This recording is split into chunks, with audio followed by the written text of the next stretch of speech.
Everyone, welcome back. आज देखेंगे design of welded section का एक न्यूमेरिकल। ये स्टील स्ट्रक्चर का टॉपिक है। ओके, चलो इसे देखते हैं। ये है आपका क्वेश्चन। क्या बोल रहा है? Calculate the length of fillet weld. Okay, length find करना है आपको। Required to connect Indian standard angles of 100 by 100 by 10 mm with gusset plate using 6 mm weld. Okay, as shown in figure. The angle is subjected to factored axial force of 300 kilonewton. Okay. Cxx is equals to Cyy for angle is 28.4 mm. Fine. ठीक है। As usual सबसे पहला point है हमारा क्या? Given लिखो। Given क्या लिखना है? ठीक है। अब देखो ये इंडियन स्टैंडर्ड एंगल का साइज दिख रहा है आपको 100 by 100 by 10। ठीक है। इसका मतलब क्या? इसके दोनों पैर जो है, ठीक है, ये इसके दोनों पैर जो है ये सेम है। इसका लेंथ कितना है? 100 mm 100 mm, जबकि ये 10 mm क्या है? उसका थिकनेस है। ओके, तो वो चीज़ तो लिखने की जरूरत नहीं है। ठीक है। गसेट प्लेट क्या बोल रहा है? यूजिंग 6 mm वेल्ड, मतलब एस दिया है आपको, साइज ऑफ वेल्ड दिया है कितना? 6 mm। Okay, the angle is subjected to factored axial load. Factored axial load दिया है, I mean force and load is same. Okay, क्या दिया है? मतलब डायरेक्टली आपको पी यू दिया है। पी यू कितना दिया है? 300 किलो न्यूटन का। आपकी मर्जी, न्यूटन में कर सकते हो यहीं पे। फिर गिवन है आपको C X X is equal to C Y Y. Okay, अब ये क्या है? सी एक्स एक्स और सी वाई वाई, ये है आपका सी जी का डिस्टेंस। कहाँ से? बॉटम फेस से। बॉटम फेस से 28.4 mm पे आपका जो है सी जी लाई कर रहा है। ठीक है। अब क्योंकि सी एक्स एक्स और सी वाई वाई सेम क्यों है? क्योंकि दोनों के लेग्स का जो लेंथ है वो एकदम सेम है, 28.4 mm। डन, इतना ही गिवन है। बाकी आपको नेक्स्ट पहला स्टेप क्या है आपका? ठीक है, पहला स्टेप है आपका थ्रॉट थिकनेस, मतलब T T throat thickness. Throat thickness का फॉर्मूला क्या है? के multiplied by S. Now what is this के? के इज द कांस्टेंट। के इज द कांस्टेंट। अब ये किस पे डिपेंड करता है? देखो ये दोनों लेग्स जो है ये 90 डिग्री पे है। I show with the red colour. Okay, see ये दोनों जो है ये 90 डिग्री के एंगल पे है। ठीक है, तो अगर आपके दो लेंथ्स 60 डिग्री से 90 डिग्री के बीच में है तो आपकी के की वैल्यू हो जाती है 0.7। और एस तो हमें गिवन है 6 mm। ठीक है, क्या आ गया आंसर हमारा? 7 6 42, 4.2 mm। ये आ गया आपका थ्रॉट थिकनेस। करो इसको डब्बे में बंद। ठीक है, और थिकनेस की बात कर रहे हैं इसलिए हम लोग यहाँ पे एम एम लिखेंगे। Second step, design stress for weld. अब वेल्ड के लिए आपका एक फॉर्मूला है। सबसे पहले इसको डिनोट कैसे करते? देखो, F W D. F for stress, W for weld, D for design. ठीक है, तो ये है डिजाइन स्ट्रेस फॉर वेल्ड। इसमें एक कॉन्सेप्ट अभी आपको समझना है। चलो पहले फॉर्मूला लिखते हैं। फॉर्मूला क्या है? F U divided by √3 into gamma M W. अब गैमा एम डब्ल्यू आपको दिया तो है नहीं क्वेश्चन में। देखो कहीं क्वेश्चन में दिया है क्या? कहीं पे भी पार्शियल फैक्टर ऑफ सेफ्टी की बात हो ही नहीं रही है। Now you have to understand कि ये जो कनेक्शन हुआ है प्लेट का, ये साइड पे हुआ है या शॉप पे हुआ है। अगर साइड पे हुआ है तो इसका गैमा एम डब्ल्यू का वैल्यू क्या आएगा? 1.5। अगर ये शॉप में हुआ है तो इसका गैमा एम डब्ल्यू का वैल्यू होगा 1.25। ठीक है। अगर सपोज क्वेश्चन में कहीं भी दिया नहीं है कि ये साइड पे हो रहा है या शॉप पे हो रहा है, आपको सिंपली अज्यूम करना है कि ये साइड पे ही हो रहा है। ठीक है, चलो अब इसका वैल्यू पुट करते हैं। उससे पहले एफ यू क्या है? एफ यू है अल्टीमेट टेंसाइल स्ट्रेंथ। क्या है? Ultimate tensile strength. किसका? प्लेट का। तो माइल्ड स्टील के लिए एफ यू की वैल्यू होती है 410 न्यूटन पर mm स्क्वायर। ओके, बस आपको यहाँ पे अब पुट करना है 410 डिवाइडेड बाय √3। हमने अज्यूम किया है यहाँ पे, अज्यूम साइट वेल्ड। ठीक है, साइट को फील्ड भी बोलते हैं। ठीक, कितना? 1.5। अब जब आप इसको कैलकुलेट करोगे आपको एफ डब्ल्यू डी का वैल्यू मिलता है 157.80। अब इसका यूनिट क्या होगा? हम स्ट्रेस की बात कर रहे हैं और एज यूजुअल स्ट्रेस का यूनिट होता है न्यूटन पर mm का square. Put it in a box so that you can find it very easily when you need it further. Next, third step, design strength पर mm लेंथ ऑफ वेल्ड। अब आपको strength निकालना है। ठीक है, आपने स्ट्रेस निकाल लिया, अब आपको स्ट्रेंथ निकालना है, लेकिन 1 mm लेंथ के लिए। ठीक है, अब इसका फॉर्मूला कैसा है? पहले तो इसको कैसे डिनोट करते हैं? P Q. ठीक है, now you know this fact that stress is equals to load upon area. ठीक है. अब लोड मतलब क्या, ये स्ट्रेंथ है. स्ट्रेस मतलब क्या, ये एफ डब्ल्यू डी है. हम लोग एरिया के लिए निकाल रहे हैं. एरिया क्या होगा इसका, थ्रॉट थिकनेस मल्टीप्लाइड बाय 1. क्यों 1, क्योंकि पर एम के लिए निकाल रहे हैं.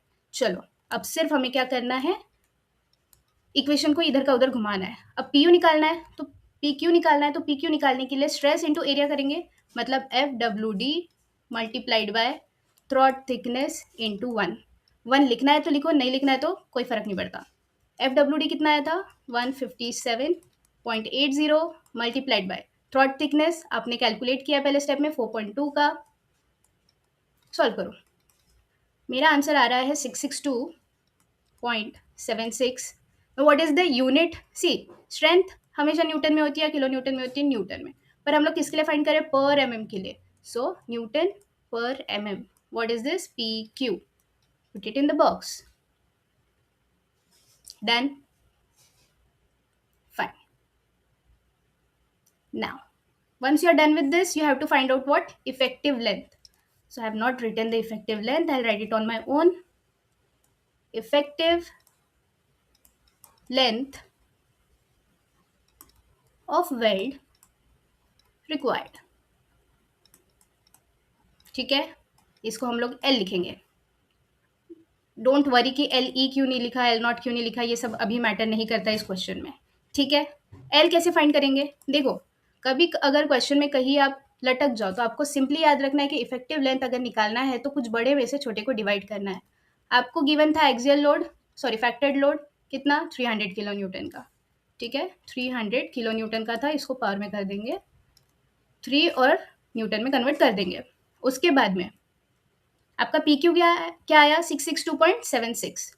662.76. ये भी न्यूटन में है, भले ही एमएम के लिए है लेकिन वो एक ही है, 1 है. न्यूटन से न्यूटन कटा और ये एमएम जाएगा ऊपर. ठीक है, क्योंकि डिनोमिनेटर का डिनोमिनेटर ऊपर चले जाता है. ये आंसर आ रहा है आपका 452.65. आपका आंसर थोड़ा बहुत डेसिमल में इधर उधर हो सकता है बट इट्स फाइन. ठीक है, मैं इसको अप्रोक्सीमेट लूंगी 455 mm. ठीक है, let's put it in the box, 455 mm. ठीक है, ये आ गया आपका इफेक्टिव लेंथ. अब आपका नेक्स्ट और फाइनल स्टेप क्या है, आपका फाइनल स्टेप है to find out the length of fillet weld at the top and bottom edges. अब क्यों ऐसे लिखा, देखो आपको अब वेल्ड कहाँ लगाना है ये कंप्लीटली आपके ऊपर डिपेंड करता है. आपको x1 लंबा लगाना है या x2 छोटा लगाना है, ये कंप्लीटली आपका पर्सनल चॉइस है. ठीक है, x1 x2. तो यहाँ पे अगर आप देखो, ये जो साइड है ये है आपका, I show it with the red colour. Okay, so ये जो है ये है आपका 100 mm. ठीक है ना, अगर मैं x1 प्लस 100 प्लस x2 करूँ तो ये जो मेरा टोटल लेंथ है ये 455 mm आना चाहिए. ठीक है, क्या किया मैंने, जहाँ कहीं भी वेल्ड लगा है उसको ऐड किया और वो ऐड करने पे मेरा जो समेशन है वो 455 आना चाहिए. ये मेरा एम है क्योंकि मुझे डिज़ाइन ही वो करना है. अब जब मैं 100 को इधर लेके जाऊंगी तो ये क्या हो जाएगा, x1 plus x2 is equals to 455 minus 100, that you get 355 mm. ठीक है, put it in a box, name it as equation 1. Fine. Now what do you have to do, see अब आपको यूज करने हैं फोर्सेस. आपका next step क्या है, taking moments. Taking moments about bottom weld. Taking moments about bottom weld. ठीक है, अब ये वाला स्टेप बहुत ध्यान से देखना आप लोग, ये क्या बोल रहा है. देखो मेरा पी क्यू कितना आया, design strength per M M length of weld 662.76. ठीक है, 662.76. ठीक है, see the diagram. Diagram is very important right now to explain this. See ये जो स्ट्रेंथ है इसकी, ये है 662.76, ये है न्यूटन पर एमएम में। आपको इसको कन्वर्ट करना है एमएम में, आई मीन न्यूटन में, तो इसके लिए मल्टीप्लाई करना पड़ेगा कोई तो एमएम के साथ में, तो ये x1 डिस्टेंस है, तो multiplied by x1 mm। See how I am doing. 662.76 ये है न्यूटन पर एमएम में, मल्टीप्लाई किया मैंने इसको x1 के साथ में जो कि एमएम में ही था। एमएम से एमएम कट गया, बट मुझे मोमेंट लेना है और मोमेंट होता है न्यूटन इंटू एमएम, तो न्यूटन तो आ गया, अब एमएम कहाँ से लाऊं, है ना। So 662.76 into x1। अब मोमेंट होता है फोर्स इंटू परपेंडिकुलर डिस्टेंस, इसका परपेंडिकुलर डिस्टेंस कितना है, 100 है, so multiplied it with 100, this is your M M. ठीक है, ये एक वैल्यू मिल गई आपको। अब लिखेंगे प्लस, प्लस क्या है करना, देखो ये 100 mm का है, ठीक है, ये वाला साइड 100 mm है, बट इसका स्ट्रेंथ कितना है, 662.76, ठीक है, मतलब 662.76 मल्टीप्लाइड बाय डिस्टेंस कितना है उसका, मतलब कितने डिस्टेंस पे लाई कर रहा है, ये देखो ये है न्यूटन पर एम में, कितने डिस्टेंस पे एक्ट कर रहा है, 100 mm के साइड पे, है ना, ये टोटल लेंथ 100 mm की है, ठीक है। अब जब मोमेंट यहाँ से बॉटम एज पे घूमेगा तो ये आधे में से घूमेगा, ठीक है, इसीलिए 100/2, आप डायरेक्टली 50 भी लिख सकते थे, that is your choice, that is equals to, अब ये पता है यहाँ पे ये 300 किलो न्यूटन एक्ट कर रहा है, तो इसको भी तो लेना पड़ेगा, ये यहाँ से 300 किलो न्यूटन जा रहा है, that is equals to 300 into how much, 300 into आपका ये जो सी जी क्वेश्चन में गिवन था, देखो ये 300 है, 300 कितने डिस्टेंस पे घूमेगा, 28.4 के डिस्टेंस पे घूमेगा। अभी किलो न्यूटन में था, इसको मल्टीप्लाइड बाय 10⁻³ करेंगे, मल्टीप्लाई बाय 28.4 करेंगे, ये वैल्यू था न्यूटन में, 28.4 है एमएम में। सेम वे ये है एमएम में, ये भी है एमएम में, ये एमएम से एमएम कट गया, अब आपको जो भी मिलेगा आंसर वो न्यूटन एमएम में मिलेगा। तो जब मैं इसको सॉल्व करती हूँ तब मुझे जो है ना ये x1 का वैल्यू मिलेगा यहाँ पे, तो जब मैंने इसको प्रॉपर्ली कैलकुलेट किया मेरा आंसर आया 78.55 mm, ठीक है,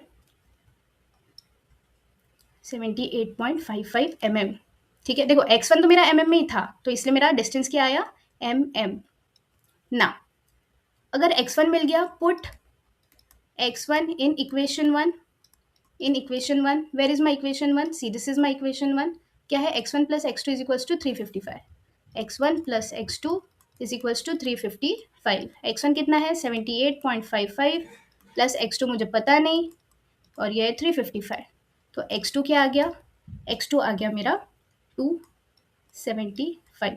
अब ये 275 अप्रॉक्सीमेट क्यों लिया, क्योंकि मैंने 78.55 को अप्रॉक्सीमेट लिया 80 mm, ठीक है, तो यहाँ पे आप 78.5 ना लिखते हुए 80 लिखो, तब आपको x2 का वैल्यू जो है 275 mm मिलेगा, ठीक है। आई होप ये क्लियर है, आपको x1 और x2 दोनों की ही वैल्यूज मिल गई है, x1 x2, x1 आया 80 mm, x2 आया 275 mm, और क्वेश्चन में आपको यही फाइंड करने के लिए पूछा था कि calculate the length of fillet weld, मतलब आपने x1 निकाल लिया, आपने x2 निकाल लिया, ये लेंथ ऑलरेडी आपके पास में गिवन थी जो कि 100 mm का साइज गिवन था आपको क्वेश्चन के अंदर, बस इतना ही करना है। आई थिंक इसमें सबसे ज़्यादा डिफिकल्ट पार्ट है मोमेंट ही कैलकुलेट करना।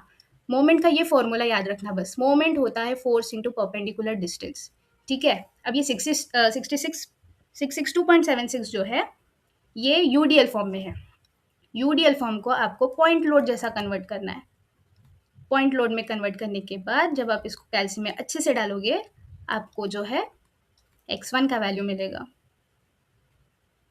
I hope it is clear. Still, if there are any doubts, please let me know. Okay. Thank you so much.